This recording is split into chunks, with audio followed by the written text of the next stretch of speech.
ഇപ്പോൾ ഈ ഏറ്റവും ഒടുവിൽ വരുന്ന ഒരു അപ്ഡേറ്റ് ഇറാൻ ഈ ഐക്യരാഷ്ട്രസഭയുടെ ആണവ നിരീക്ഷണ ഏജൻസി ഇങ്ങനെ ഇസ്രയേലിന്റെ ആക്രമണം നടക്കുമ്പോഴും നിശബ്ദമായിരിക്കുന്നു എന്നാരോപിച്ച് ഇപ്പോൾ ഇറാൻ രംഗത്തെത്തുന്നുണ്ട്.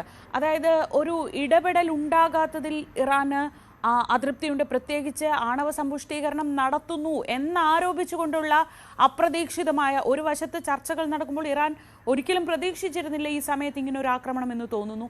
അങ്ങനെ ഒരു ആക്രമണം ഉണ്ടാകുമ്പോഴും ഈ അന്താരാഷ്ട്ര ഏജൻസികൾ ഈ വിഷയത്തിൽ പ്രത്യേകിച്ച് ആണവ മേഖലയുമായി ബന്ധപ്പെട്ട ഏജൻസികൾ തുടരുന്ന നിശബ്ദതയിൽ ഇറാന് വലിയ പ്രതിഷേധമുണ്ടെന്ന് തോന്നുന്നു. അതിലേക്ക് നമുക്ക് വരാം. ഇപ്പോൾ ഇസ്രയേൽ പ്രധാനമന്ത്രി ബെഞ്ചമിൻ നെതന്യാഹുവിന്റെ ഒരു പ്രതികരണം വരുന്നുണ്ട്. അതിലേക്ക് אנחנו סללנו נתיב לטהרן.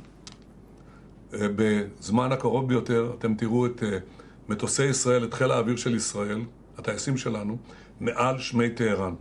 אנחנו נפגע בכל אתר, בכל מטרה של משטר האייתולות, ומה שהם הרגישו עד עכשיו הוא כאין וכאפס למה שהם ירגישו תחת נחת זרוענו בימים הקרובים. അതെന്താ പറഞ്ഞത് എന്ന് നമുക്ക് മനസ്സിലായിട്ടില്ല. അത് എന്താണ് ഇസ്രയേലും ഇറാനും യുദ്ധപാതയിലേക്ക് നീങ്ങരുതെന്നും സമാധാനം കാത്തു സൂക്ഷിക്കണമെന്നും മാർപ്പാപ്പ ലിയോ 16 ആഹ്വാനം ചെയ്തിരിക്കുകയാണ്. Giorni giungono notizie che destano molta preoccupazione. Si è gravemente deteriorata la situazione in Iran e Israele in un momento così delicato. Desidero rinnovare con forza un appello alla responsabilità e alla ragione. L'impegno per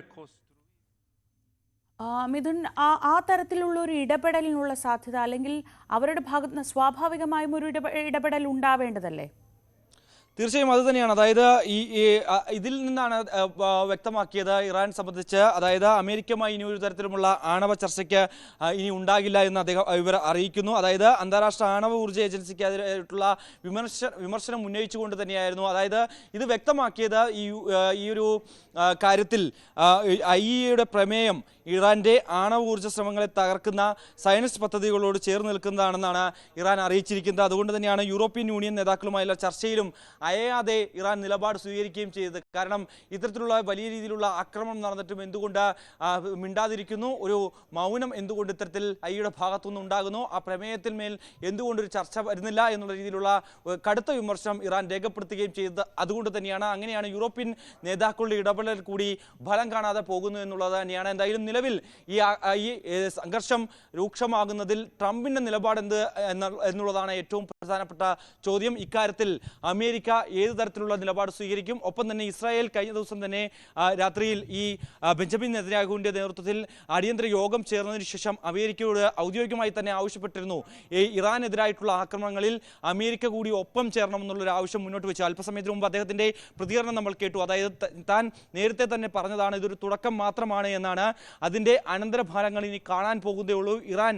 ഇസ്രായേലിന്റെ ശക്തി എന്താണെന്ന് ഇനി അറിയാനിരിക്കുന്നതേ ഉള്ളൂ എന്നടക്കമുള്ള പ്രതികരണമാണ് അദ്ദേഹത്തിന്റെ ഭാഗത്തുനിന്ന് അല്പസമയത്തിന് മുമ്പ് നമ്മൾ പ്രേക്ഷകർ കേൾക്കുകയും ചെയ്തത്. അത്തരത്തിൽ ഒരു തരത്തിലുമുള്ള വിട്ടുവീഴ്ചയ്ക്ക് തയ്യാറല്ല എന്ന് ഇരു രാജ്യങ്ങളും പറയുന്നു. അതുകൊണ്ട് തന്നെ ഒരു യുദ്ധസമാന സാഹചര്യത്തിലേക്ക് പശ്ചിമേഷ്യ നീങ്ങുന്നു എന്നുള്ളത് തന്നെയാണ് ഇപ്പോൾ നമുക്ക് ലഭ്യമാകുന്ന വിവരങ്ങൾ അനുസരിച്ച്. ഒരു തരത്തിലും വിട്ടുവീഴ്ചയ്ക്ക് തയ്യാറല്ല എന്ന് ഇറാൻ അറിയിച്ചതോടുകൂടി കൂടുതൽ ആക്രമണത്തിലേക്ക് കടക്കാൻ തന്നെയാണ് ഇസ്രായേലിന്റെ നീക്കം. കാരണം പ്രത്യേകിച്ച് ഇറാഖ് വ്യോമപാത ഉപയോഗിച്ചുകൊണ്ടാണ് ഇസ്രായേൽ സൈന്യം ഇത്തരത്തിൽ യുദ്ധവിമാനങ്ങളും ഒപ്പം തന്നെ മറ്റ് ഡ്രോണുകളും ഉപയോഗിച്ചുകൊണ്ടുള്ള മിസൈലുകളും ഉപയോഗിച്ചുകൊണ്ടുള്ള ആക്രമണം നടത്തുന്നത്. അതേസമയം ഇറാനാകട്ടെ യമൻ കേന്ദ്രീകരിച്ച് യമനിൽ നിന്നും ഒപ്പം തന്നെ സിറിയയിൽ നിന്നും ഒക്കെയാണ് ആക്രമണം ശക്തമാക്കുകയും ചെയ്തിരിക്കുന്നത്. ഇതിൽ ടെലവീവിലും ഒപ്പം തന്നെ കഴിഞ്ഞ ദിവസം ജെറുസലേമിലെ വിവിധ പ്രദേശങ്ങളിലും ഒക്കെ തന്നെ ആക്രമണം നടത്തിയിരുന്നു. ഇന്ന് ടെലവീവിലും ഒപ്പം തന്നെ ഗലീലിയിലും ഒക്കെ നഗരപ്രദേശങ്ങൾ കേന്ദ്രീകരിച്ച് കൃത്യമായ ആക്രമണം ഇറാന്റെ ഭാഗത്തുനിന്ന് ഉണ്ടാകുന്നു എന്നുള്ളത് തന്നെയാണ്. ജനങ്ങൾ തിങ്ങിപ്പാർക്കുന്ന മേഖലകൾ മേഖലകളിലേക്കാണ് ഈ ആക്രമണം ഉണ്ടാകുന്നത് എന്നുള്ളതാണ് ഏറ്റവും വളരെ ഖേദകരമായിട്ടുള്ള ഒരു കാര്യം. ഇറാന്റെ ഭാഗത്തു നിന്നായാലും ഇസ്രായേലിന്റെ ഭാഗത്തു നിന്നായാലും സമാന നടപടികൾ ഉണ്ടാകുന്നു. കാരണം ടെഹ്റാനിലെ ഈ എണ്ണപ്പാടത്തിന് സമീപം ഏകദേശം 90 ലക്ഷത്തിലധികം ആളുകൾ വസിക്കുന്ന ഒരു ഇടമാണ്. അത്തരത്തിൽ എണ്ണപ്പാടം ആക്രമിച്ചതോടുകൂടി കൂടുതൽ പേരെ ഇത് വലിയ രീതിയിൽ ബാധിച്ചിട്ടുണ്ട്. 60ഓളം പേർ കൊല്ലപ്പെട്ടു എന്നുള്ളതാണ് ഏറ്റവും ദുഃഖകരമായിട്ടുള്ള വാർത്ത. നിരവധി പേർക്ക് പരിക്കേറ്റിട്ടുണ്ട്. ഏകദേശം 200-ലധികം പേർക്ക് ഈ ഒരു ആക്രമണത്തിൽ പരിക്കേറ്റിട്ടുണ്ട് എന്നുള്ളതാണ്. ബാലിസ്റ്റിക് മിസൈലുകൾ വർഷിച്ചുകൊണ്ടിരിക്കുകയാണ് ഇസ്രായേൽ. അതേസമയം തിരിച്ച് ഇറാന്റെ ഭാഗത്തുനിന്ന് വലിയ പ്രത്യാക്രമണം ഉണ്ടാകുന്നു എന്നുള്ളത് തന്നെയാണ്. നിലവിൽ ഈ സംഘർഷം അതിൻ്റെ ഉച്ചസ്ഥായിലേക്ക് നീങ്ങുന്നു. ഇനി അമേരിക്ക ഇക്കാര്യത്തിൽ എന്ത് നിലപാട് സ്വീകരിക്കും? മറ്റ് രാജ്യങ്ങൾ, വിദേശ രാജ്യങ്ങൾ ഉൾപ്പെടെ, ഇന്ത്യ ഉൾപ്പെടെയുള്ള രാജ്യങ്ങൾ ഈ ഒരു സമാധാനം പുനഃസ്ഥാപിക്കണമെന്ന് ആവശ്യപ്പെട്ടുകൊണ്ട് രംഗത്ത് വരുന്നുണ്ട്.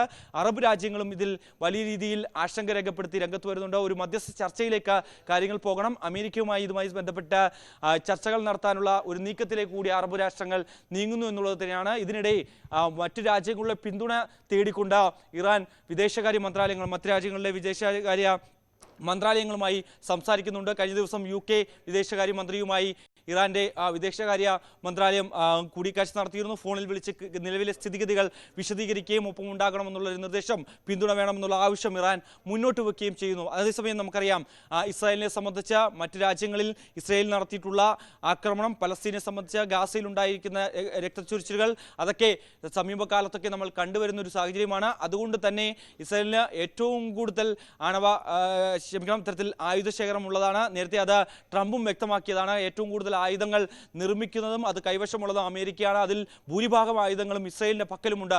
അതുകൊണ്ട് തന്നെ ഇറാൻ ഇനി നേരിടാൻ പോകുന്നത്, അല്ലെങ്കിൽ ഇറാൻ ഇനി കാണാൻ പോകുന്നത് വലിയ രീതിയിലുള്ള ഒരു രക്തച്ചൊരിച്ചിലേക്ക് കാര്യങ്ങൾ പോകും. അതിരൂക്ഷമായ ആക്രമണം ഇസ്രായേലിന്റെ ഭാഗത്തു നിന്നും ഉണ്ടാകും. അതുകൊണ്ട് തന്നെ ഒരു അനുനയ നീക്കത്തിലേക്ക് വരണം, ഒരു ഡീൽ ഉറപ്പിക്കാൻ തയ്യാറാകണം എന്നുള്ള നിർദ്ദേശമാണ് വൈറ്റ് ഹൗസ് മുന്നോട്ട് വെക്കുന്നത്. എന്തായാലും മറ്റു കാര്യങ്ങൾ കൂടി അമേരിക്ക മുന്നോട്ട് വെക്കുന്നുണ്ട്. അതായത് ഏതെങ്കിലും തരത്തിൽ അമേരിക്കൻ പൗരന്മാരെയോ അല്ലെങ്കിൽ അമേരിക്കൻ സ്ഥാപനങ്ങളെയോ ആക്രമിക്കാൻ ഇറാൻ തുനിഞ്ഞാൽ അതിൻ്റെ ഭവിഷ്യത്തുകൾ പിന്നീട് ഗുരുതരമായിരിക്കും. അത് എന്താണ് എന്ന്, അതിൻ്റെ കൈപ്പേറിയ രുചിക്കാൻ പോകുന്നതേ ഉള്ളൂ ഇറാൻ എന്നടക്കമുള്ള കാര്യങ്ങൾ കൂടി ട്രംപ് മുന്നോട്ട് വെക്കുകയും ചെയ്യുന്നുണ്ട്. എന്തായാലും നിലവിൽ ഈ ഒരു സംഘർഷത്തിന് അയവില്ല. ആ സംഘർഷം അതിരില്ലാതെ തന്നെ മുന്നോട്ട് പോവുകയാണ്. യുദ്ധവിമാനങ്ങൾ ഇത്തരത്തിൽ ഇറാന്റെ വ്യോമപാതയിൽ ഇങ്ങനെ തമ്പടിച്ചിരിക്കുന്നു. അത്രത്തോളം 200-ലധികം യുദ്ധവിമാനങ്ങളാണ് ഇങ്ങനെ ഈ ഒരു ആക്രമണത്തിൽ പങ്കുചേരുന്നതാണ് നമുക്ക് ഔദ്യോഗികമായി അറിയാൻ സാധിക്കുന്നത്. അത്തരത്തിൽ തിരിച്ചും ആക്രമണങ്ങൾ നടക്കുന്നു. ജനങ്ങൾ സുരക്ഷിത സ്ഥാനത്തേക്ക് മാറണമെന്നുള്ള നിർദ്ദേശമുണ്ട്. അതേസമയം ഇന്ത്യയെ സംബന്ധിച്ച് ഞാൻ നേരത്തെ സൂചിപ്പിച്ചപ്പോൾ തന്നെ വളരെ ആശങ്കയുയർത്തുന്ന കാര്യം തന്നെയാണ് ഇത്തരത്തിലൊരു യുദ്ധസമാനമായ സാഹചര്യത്തിലേക്ക് നീങ്ങിയതോടുകൂടി പല വിമാനങ്ങളും തിരിച്ച് വിടേണ്ട സാഹചര്യമുണ്ട്. അത് ഇന്ത്യയെ സംബന്ധിച്ച് ഏറ്റവും കൂടുതൽ വിമാന സർവീസുകൾ ഇറാൻ മേഖലയിലൂടെയാണ് പോകുന്നത്. വ്യോമപാത ഉപയോഗിച്ചുകൊണ്ടാണ് ഇത്തരത്തിൽ യാത്ര നടത്തുന്നത്. അവയൊക്കെ തിരിച്ചുവിടേണ്ട സാഹചര്യം, തിരിച്ചു വിളിക്കേണ്ട സാഹചര്യം ഉണ്ടാകുന്നു. മറ്റ് സാഹചര്യത്തിലേക്ക് കൂടി കാര്യങ്ങൾ പോകുന്നു. കാരണം ഇറാനെയും ഒപ്പം തന്നെ ഇസ്രായേലിനെയും പിടക്കാൻ ഇന്ത്യക്ക് സാധിക്കില്ല. രണ്ടു രാജ്യങ്ങളുമായി നല്ല ബന്ധം പുലർത്തുന്ന രാജ്യം കൂടിയാണ് ഇന്ത്യ. അതുകൊണ്ട് തന്നെ ഇത് നിർത്തലാക്കേണ്ടത് ഇന്ത്യയെ സംബന്ധിച്ച് ഏറ്റവും പ്രധാനപ്പെട്ട കാര്യം തന്നെയാണ്. ഒരു വലിയ വെല്ലുവിളി തന്നെയായി നമുക്കിതിനെ കണക്കാക്കേണ്ടിയിരിക്കുന്നു. മറ്റൊന്ന്, എണ്ണവിലയിലൊക്കെ തന്നെ വലിയ രീതിയിലുള്ള ഒരു വിലക്കയറ്റം ഉണ്ടാകുന്നു. സ്വർണ്ണവിലയിലും സമാനമായ രീതിയിലുള്ള ഒരു വിലക്കയറ്റം ഉണ്ടാകുന്നു.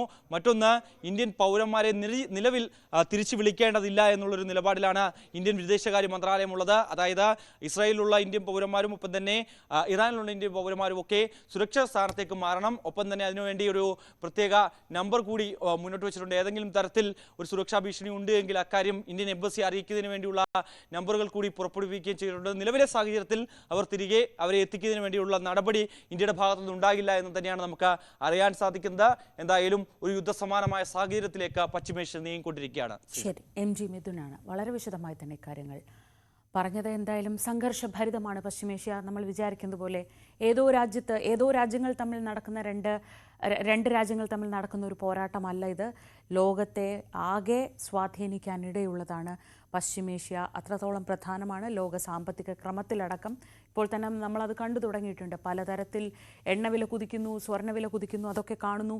ആകാശപാതയിൽ പ്രശ്നങ്ങൾ വരുന്നു. അങ്ങനെ നമ്മളെയൊക്കെ, ഈ അറ്റത്ത് നിൽക്കുന്ന നമ്മളെയൊക്കെ സ്വാധീനിക്കാനും നമ്മളെയൊക്കെ ബാധിക്കാനും കഴിവുള്ളതാണ് ലോകത്തിൻ്റെ മറ്റൊരു ഭാഗത്ത് നടക്കുന്ന ഈ യുദ്ധവും.